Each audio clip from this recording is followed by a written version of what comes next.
며느리가 나한테 이렇게 잘해줄 리가 없는데 뭔가 이상했다. 왜 그러지? 돈이 많아서 그런가? 아님 나에게 무슨 속셈이 있는 거겠지? 안녕하세요. 오늘 사연은 며느리가 시어머니 돈을 노리고 갑자기 극진한 대우를 하는데 이를 알아챈 시어머니의 상황을 그리는 이야기입니다. 그리고 여러분의 구독과 좋아요는 저에게 큰 힘이 됩니다. 꼭 눌러주세요. 그럼 바로 시작하겠습니다. 청담동 며느리의 극진한 대접. 이번엔 좀 오래 계세요. 어머니. 며느리 유리의 목소리가 유난히 다정했다. 전화기 너머로 들려오는 그 말투에 나 장말수는 괜히 가슴이 뭉클했다. 70이 넘은 나이에도 며느리한테 인정받고 싶은 마음이 이렇게 크다니.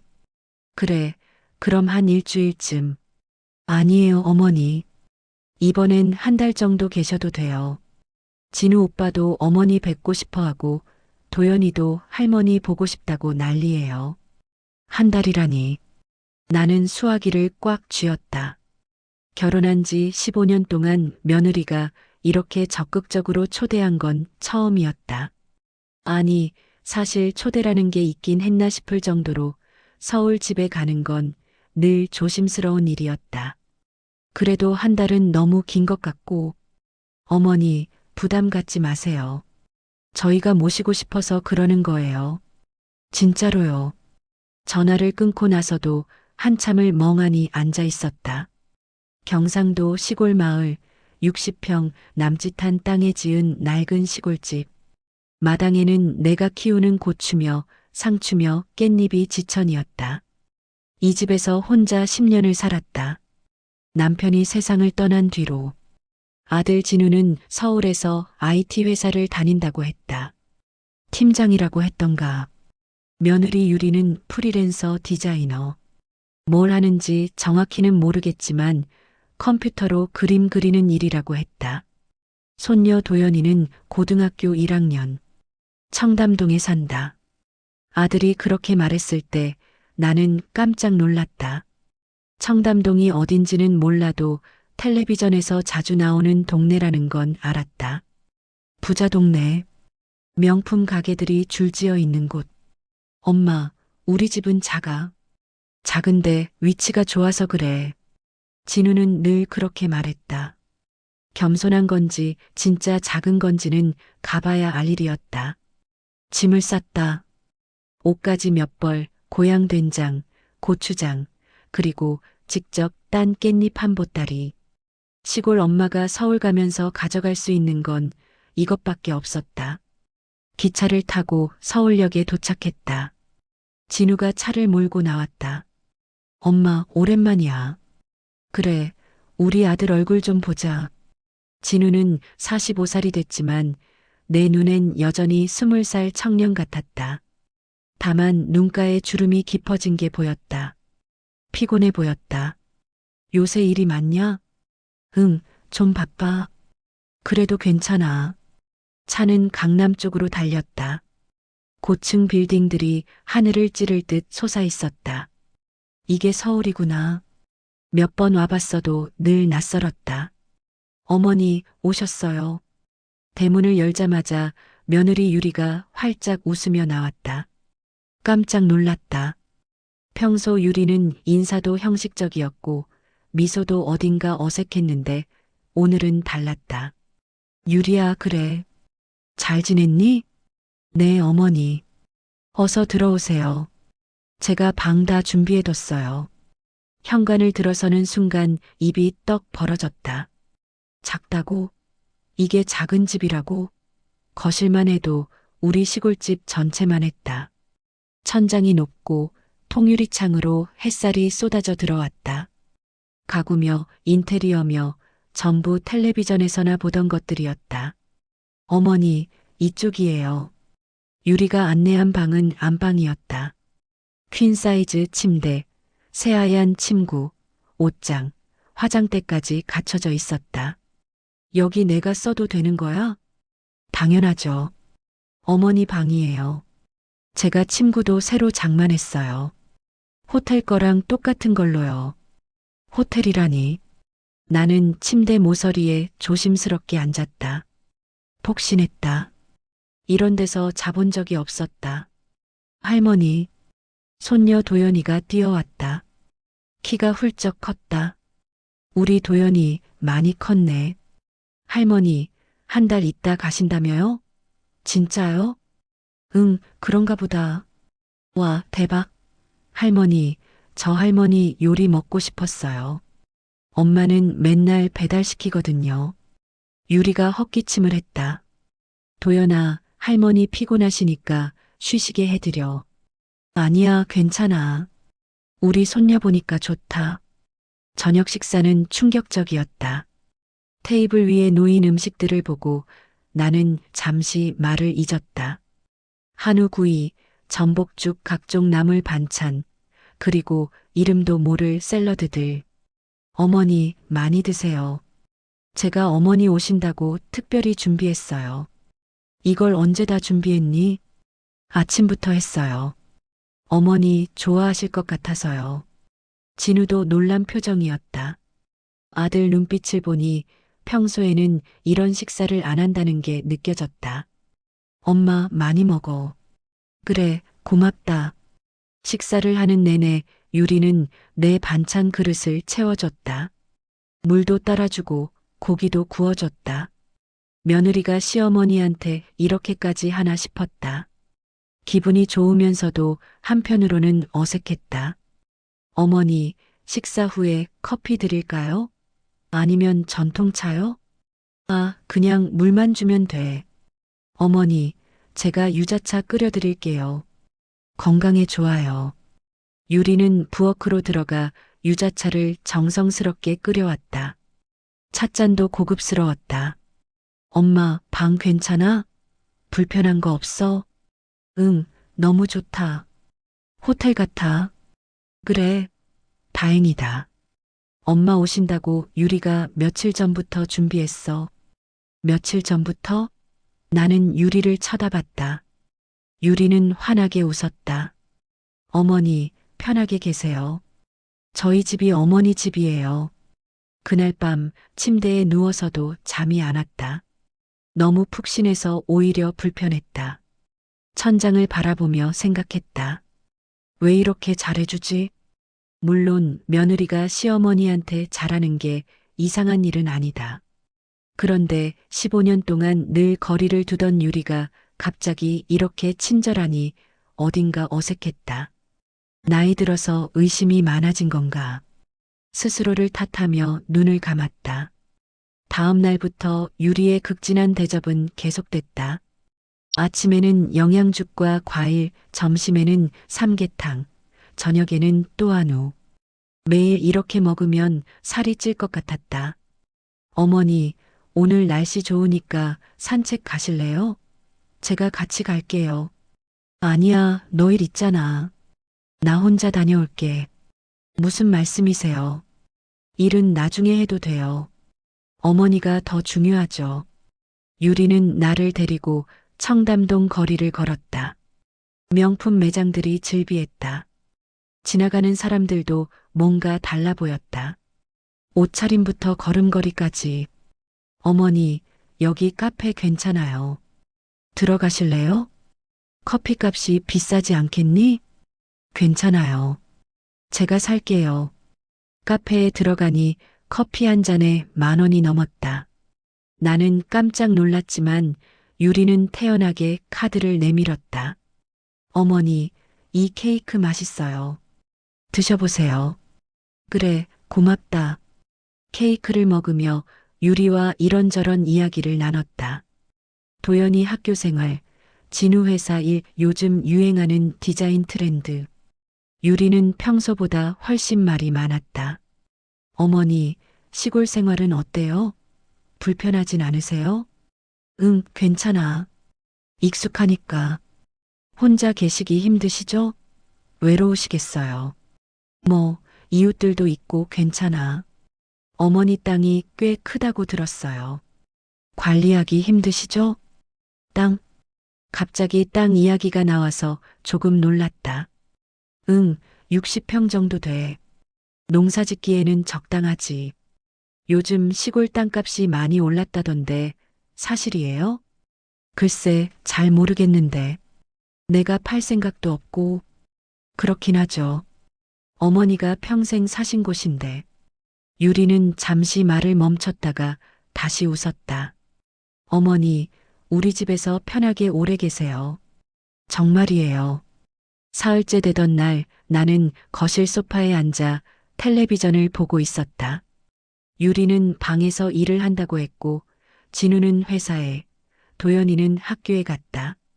텔레비전 리모컨이 소파 틈에 빠져서 찾다가 우연히 서류 봉투를 발견했다. 청소하려다 떨어뜨린 것 같았다. 집어들었는데 봉투가 열려 있었다. 인테리어 견적서. 제목이 눈에 들어왔다.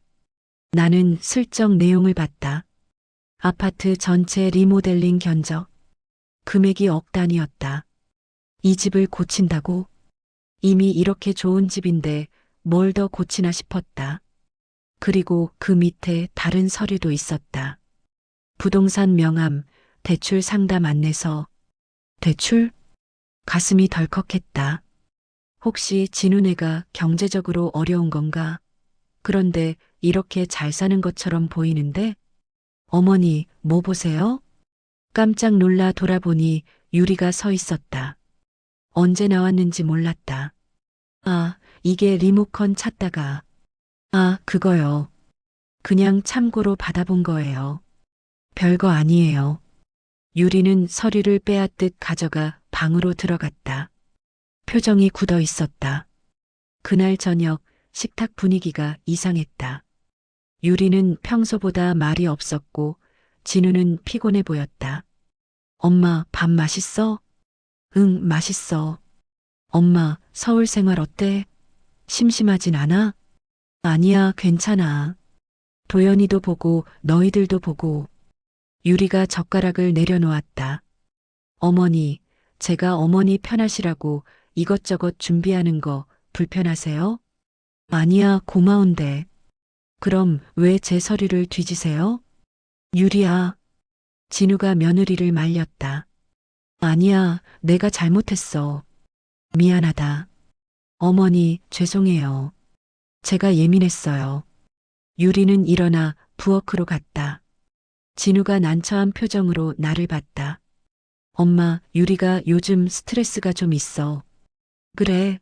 무슨 일인데? 일이 잘 안 풀려서. 괜찮아. 곧 나아질 거야. 그날 밤 나는 다시 잠을 이루지 못했다. 뭔가 이상했다. 며느리의 극진한 대접, 갑자기 나온 땅 이야기, 인테리어, 견적서, 대출 안내서. 설마, 불길한 예감이 스쳤다. 나흘째 되던 날 아침 유리는 또다시 정성스러운 아침을 차려줬다. 하지만 어제의 긴장감은 여전히 남아 있었다. 어머니, 죄송해요. 어제 제가 너무 예민하게 굴었죠. 아니야, 괜찮아. 어머니께서 편하게 계셨으면 좋겠어요. 진짜로요. 응, 고마워. 점심때 도연이가 학교에서 일찍 돌아왔다. 토요일이라 수업이 없었다. 할머니, 심심하시죠? 제가 같이 놀아드릴게요. 그래, 우리 손녀랑 이야기나 하자. 도연이와 둘이서 거실에 앉아 이런저런 이야기를 나눴다. 학교 생활, 친구들 이야기, 장래 희망. 도연이는 말이 많고 재미있었다. 할머니, 우리 엄마 요즘 스트레스 많이 받으셨어요. 그래, 왜? 아빠 사업 때문에요. 뭔가 투자를 해야 한다고 하는데 돈이 없나 봐요. 가슴이 철렁했다. 사업? 진우가 사업을 해? 아, 할머니 모르셨어요? 아빠가 회사 그만두고 창업하실 거래요. 뭐? 엄마가 할머니 오시기 전에 그러셨어요. 할머니 땅 얘기 좀 해보자고. 아빠는 안 된다고 했는데. 그 순간 모든 퍼즐이 맞춰졌다. 극진한 대접, 땅에 대한 질문, 인테리어 견적서, 대출 안내서. 나는 도연이를 빤히 쳐다봤다. 도연아, 엄마가 뭐라고 했는데? 저도 자세히는 몰라요. 근데 할머니 땅을 담보로 대출받으면 된다고. 아, 할머니, 이거 비밀이에요. 엄마가 아빠한테도 말하지 말래요. 도연이는 자기가 실수했다는 걸 깨닫고 입을 다물었다. 할머니, 엄마한테 말하지 마세요. 제가 말 실수한 거예요. 나는 아무 말도 할 수 없었다. 가슴이 무너져 내렸다. 그날 저녁 나는 일찍 방으로 들어갔다. 저녁도 제대로 먹지 못했다. 유리가 걱정스러운 얼굴로 물었지만 그냥 피곤하다고 했다. 침대에 누워 천장을 바라봤다. 눈물이 흘렀다. 그래, 그랬구나. 며느리가 갑자기 친절해진 이유. 한 달이나 있으라고 한 이유. 내 땅을 노렸던 거였다. 내가 바보였지. 70이 넘어서도 며느리한테 인정받고 싶어 했던 내가 한심했다. 극진한 대접을 받으며 기뻐했던 내가 우스웠다. 문 밖에서 목소리가 들렸다. 진우와 유리가 대화하는 소리였다. 당신, 오늘 어머니 표정이 이상했어. 무슨 일 있어? 모르겠어요. 제가 뭘 잘못한 것 같은데. 유리야, 내가 말했잖아. 어머니 땅 이야기는 꺼내지 말자고. 알아요. 저도 안 꺼냈어요. 그럼 왜 어머니가 저러시는 거야? 도연이가 혹시 실수로 말한 건 아닐까요? 뭐? 진우의 목소리가 높아졌다. 도연이가 뭘 안다고. 그날 제가 당신이랑 얘기하는 거 옆에서 들었잖아요. 아, 미쳤나 봐, 진짜. 둘의 목소리가 점점 커졌다. 나는 귀를 막았다. 더 이상 듣고 싶지 않았다. 다음 날 아침 나는 짐을 쌌다. 조용히 아무 소리 없이 거실로 나가니 유리가 아침을 차리고 있었다. 여전히 정성스러웠다. 어머니, 주무셨어요? 아침 드세요. 유리야, 나 오늘 집에 가봐야겠다. 유리의 손이 멈췄다. 네? 왜요? 갑자기 마을에 일이 좀 생겼어. 급하게 가봐야 해. 무슨 일인데요? 말씀해 주세요. 제가 도와드릴게요. 아니야, 내가 직접 가야 해. 진우가 방에서 나왔다. 엄마, 무슨 일이야? 시골에 일이 생겼대. 무슨 일인데? 내가 같이 갈까? 아니야, 혼자 갈게. 진우와 유리는 서로를 쳐다봤다. 둘 다 불안한 표정이었다. 엄마, 한 달 있다 가신다며? 벌써 가면 어떡해? 다음에 올게. 엄마. 진우의 목소리가 떨렸다. 나는 고개를 돌렸다. 아들 얼굴을 보면 마음이 약해질 것 같았다. 진우야, 엄마 기차표 좀 끊어줘. 오늘 가는 걸로. 점심때 진우가 차를 몰고 서울역까지 데려다 줬다. 차 안은 침묵으로 가득했다. 엄마, 우리가 뭘 잘못했어? 나는 대답하지 않았다. 엄마, 말 좀 해줘. 제발. 진우야, 엄마는 괜찮아. 그냥 집에 가고 싶어졌어. 거짓말이잖아. 진우의 눈이 붉어졌다. 엄마, 유리가 뭔가 실수한 거 맞지? 내가 혼낼게. 그러니까 가지 마. 아니야. 그럼 뭔데? 진우가 소리쳤다. 나는 아들을 쳐다봤다. 진우야, 엄마한테 하고 싶은 말 없니? 뭔데? 사업한다며? 진우의 얼굴이 창백해졌다. 그게 어떻게? 도연이가 말했어. 아. 진우는 한숨을 쉬었다. 엄마, 나 사업 안 해. 포기했어. 왜? 돈이 없으니까. 그리고 위험하니까. 내 땅으로 대출받으려고 했잖아. 진우는 고개를 숙였다. 그건 유리 생각이었어. 나는 반대했어. 그래도 생각은 했잖아. 미안해, 엄마. 기차에 몸을 싣고 창밖을 바라봤다. 서울의 고층 빌딩들이 점점 멀어졌다. 가슴이 답답했다. 핸드폰이 울렸다. 유리였다. 어머니, 저예요. 응. 어머니, 제가 잘못했어요. 정말 죄송해요. 어머니, 저 정말 어머니 모시고 싶어서 초대한 거예요. 진짜예요. 땅은 그건 제가 너무 급했어요. 오빠 사업이 잘 됐으면 싶었고, 그러면 우리 가족이 더 행복할 것 같았어요. 유리야, 내 어머니, 내 땅은 내가 죽으면 진우한테 갈 거야. 걱정하지 마. 그런데 지금은 안 돼. 그건 내가 평생 지켜온 거야. 어머니, 그리고 유리야, 나한테 진심으로 잘해주고 싶으면 그냥 평범하게 대해줘. 극진한 대접은 오히려 부담스러워. 유리가 흐느끼는 소리가 들렸다. 죄송해요, 어머니. 정말 죄송해요. 응, 알았어. 전화를 끊었다. 시골집에 도착했다. 익숙한 마당, 익숙한 냄새. 그래도 마음이 편하지 않았다. 이웃 할머니가 찾아왔다. 아이고, 말순이. 서울 갔다 온다며? 벌써 왔네?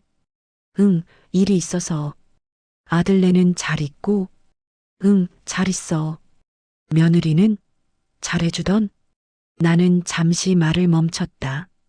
응, 잘해줬어. 그럼 좋네. 요즘 며느리들은 시어머니 잘 안 모시잖아. 복받을 며느리다. 복받을 며느리라. 나는 씁쓸하게 웃었다. 그날 밤 진우한테서 전화가 왔다. 엄마, 나 내일 내려갈게. 왜? 일 있잖아. 엄마, 우리 얘기 좀 하자. 제대로. 뭘? 다 얘기할게. 숨김없이. 다음 날 오후 진우가 차를 몰고 내려왔다. 혼자였다. 엄마. 그래, 들어와. 우리는 마당 평상에 앉았다. 오랜만에 아들과 단둘이 마주 앉았다. 엄마, 내가 설명할게. 응. 나 회사 그만두려고 했어. 창업하려고. 그건 알아. 근데 포기했어? 왜? 위험하니까. 가족한테 피해 줄 것 같아서. 진우는 한숨을 쉬었다. 유리가 엄마 땅 이야기 꺼낸 건 맞아. 근데 나는 절대 안 된다고 했어. 엄마가 평생 지켜온 땅인데 어떻게 그걸 담보로 잡아. 그래도 유리는 그러고 싶었잖아. 응. 유리는 우리 가족이 더 잘 살았으면 했어. 그게 잘못된 방법이었던 건 맞지만 나쁜 마음은 아니었어. 나는 아무 말도 하지 않았다. 엄마, 유리가 엄마한테 잘해준 거 절반은 진심이었어. 절반? 응. 절반은 엄마를 정말 모시고 싶어서였고, 절반은 엄마 마음을 얻고 싶어서였어. 땅 때문에. 정직하네. 미안해, 엄마. 내가 유리를 제대로 못 말렸어. 진우야, 엄마가 물어볼게. 응. 너희 경제적으로 어려워? 진우는 잠시 망설이다가 고개를 끄덕였다. 솔직히 말하면 좀 빠듯해. 청담동 집값이 워낙 비싸서 대출이 많아. 거기다 도연이 학원비, 생활비까지 하면 매달 빠듯해. 그럼 왜 그런 데서 살아? 유리가 도연이 교육 때문에 그러자고 했어. 나도 동의했고, 교육이 뭐가 중요해서 그렇게 무리하면서 살아. 엄마 세대랑은 달라. 요즘은 어디 사느냐가 중요해. 어디 사는 게 중요한 게 아니라 어떻게 사느냐가 중요하지. 진우는 고개를 숙였다. 맞는 말이야. 근데 엄마, 나도 이제 45살이야. 내 힘으로 뭔가 해보고 싶었어. 회사 다니는 것만으로는 부족하다고 느꼈어. 그래서 사업을 하려고 했고, 응. 근데 자본금이 없으니까 유리가 엄마 땅 이야기를 꺼낸 거야. 나는 깊게 한숨을 쉬었다. 진우야, 엄마가 이 땅을 왜 안 팔고 지키는지 알아? 몰라. 내 아버지가 돌아가시기 전에 마지막으로 남긴 게 이 땅이야. 아버지가 평생 농사 지으며 지킨 땅. 그리고 엄마도 10년 동안 혼자 지켰어. 이게 엄마한테는 단순한 땅이 아니야. 추억이고 삶이고 자존심이야. 진우의 눈이 붉어졌다. 미안해, 엄마. 내가 몰랐어. 엄마는 이 땅을 너한테 물려줄 거야. 언젠가는. 근데 지금은 아니야. 엄마가 살아있는 동안은 엄마가 지킬 거야. 알았어, 엄마. 그리고 진우야, 너무 무리하면서 살지 마. 청담동이 뭐가 중요해. 가족이 행복하면 되는 거지. 진우는 눈물을 닦았다. 엄마, 내가 잘못 살았나 봐. 아니야. 너는 잘하고 있어. 다만 욕심이 조금 과했을 뿐이야. 우리는 한참을 말없이 앉아 있었다. 바람이 불었다. 마당에 고추잎이 흔들렸다. 엄마, 나 회사 안 그만둘게. 그래, 그게 낫겠다. 유리한테도 말할게. 우리 좀 더 검소하게 살자고. 그래. 그리고 엄마 가끔 놀러와. 유리도 엄마 보고 싶어 해. 진심으로? 응, 진심이야. 유리가 오늘 아침에도 울면서 전화했어. 어머니한테 용서받고 싶다고. 나는 고개를 저었다. 용서할 것도 없어. 유리도 잘못한 건 아니야. 그냥 방법이 서툴렀을 뿐이지. 엄마, 진우야, 며느리한테 전해줘. 엄마는 화 안 났다고. 다만 실망했을 뿐이라고. 그리고 다음에 올 때는 그냥 평범하게 대해달라고. 그게 제일 편하다고. 알았어. 진우는 저녁을 먹고 서울로 돌아갔다. 차가 멀어지는 걸 보며 나는 한숨을 쉬었다. 그래도 우리 아들은 착하지. 마음이 조금 가벼워졌다. 일주일 후 유리한테서 편지가 왔다. 손편지였다. 어머니께 정말 죄송합니다. 어머니를 이용하려 했던 제 자신이 부끄럽습니다. 저는 어머니를 진심으로 모시고 싶었습니다. 그런데 그 마음에 욕심이 섞여 있었습니다. 어머니 땅으로 우리 가족이 더 잘 살 수 있을 거라는 생각. 그게 잘못이었습니다. 어머니, 용서해 주세요. 그리고 다음에 오실 때는 정말 편하게 계셨으면 좋겠습니다. 제가 극진하게 대접하는 게 오히려 어머니를 불편하게 했다는 걸 이제 알았습니다. 저는 앞으로 어머니를 그냥 평범한 며느리로서 대하겠습니다. 특별한 대접이 아니라 일상적인 관심과 존중으로요. 저희 집은 작아졌습니다. 청담동에서 이사를 갔습니다. 일산의 작은 아파트로요. 오빠가 결단을 내렸습니다. 더 이상 무리하면서 살지 않겠다고요. 어머니, 이사 오면 꼭 놀러 오세요. 작지만 따뜻한 집입니다. 사랑합니다. 며느리 유리 올림. 편지를 읽으며 눈물이 났다. 유리도 나름대로 고민했구나. 반성했구나. 나는 편지를 다시 읽었다. 그리고 답장을 썼다. 유리에게 편지 잘 받았다. 고맙다. 유리야, 너를 미워한 적은 없어. 다만 서운했을 뿐이야. 엄마 마음은 그래. 며느리한테도 딸처럼 사랑받고 싶고 인정받고 싶어. 내가 극진하게 대접해준 그 마음, 엄마는 알아. 절반은 진심이었다는 것도 알아. 그걸로 충분해. 청담동에서 이사 갔다고? 잘했어. 분수에 맞게 사는 게 제일 편해. 진우한테도 잘했다고 전해줘. 다음 달에 놀러 갈게. 이번엔 며느리 요리 먹으러 갈게. 배달 말고 내가 직접 만든 거. 그게 제일 맛있어. 사랑한다. 우리 며느리.